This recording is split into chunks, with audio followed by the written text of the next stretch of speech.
ឥឡូវខ្ញុំចេញម៉ោង4បានសម្រាប់ចេញទាំងអស់គ្នាថ្ងៃហ្នឹងគឺជាថ្ងៃសៅរ៍ហើយគេឲ្យចេញម៉ោង4ចាពិតជាសប្បាយចិត្តខ្លាំងណាស់អ្នកទាំងអស់គ្នាអើយនិយាយពិតអត់ដែលបានចេញម៉ោង4ទេណាចាកន្លះឆ្នាំអីចេញម្ដងទេចាតែថ្ងៃនេះគឺបានចេញម៉ោង4អីចឹងណាអូយសប្បាយចិត្តខ្លាំងប៉ុន្តែឈឺដៃសាហាវអង្គុយធ្វើការសុកនេះទាំងអស់គ្នាស្រាប់តែដឹងស្រាំងមកពីណៃវាហាវមកតិចជើងហ្មងណានិយាយទៅឡើងហាមដៃស្ពឹកដល់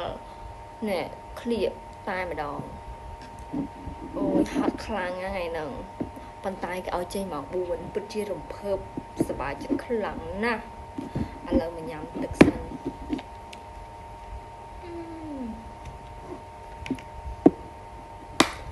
ពិតជាសប្បាយចិត្តខ្លាំងមែនទេដល់បានម៉ោង4ហើយយើងចាមានតាណាទេគឺដេក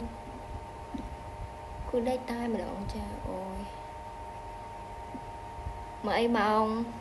10ម៉ោង9ជប់អីតម្រាំតែបានចេញចឹងមកអារម្មណ៍ថាហត់អស់កម្លាំងត្រូវអត់ហើយនៅខ្លាំងសប្បាយចិត្តនឹង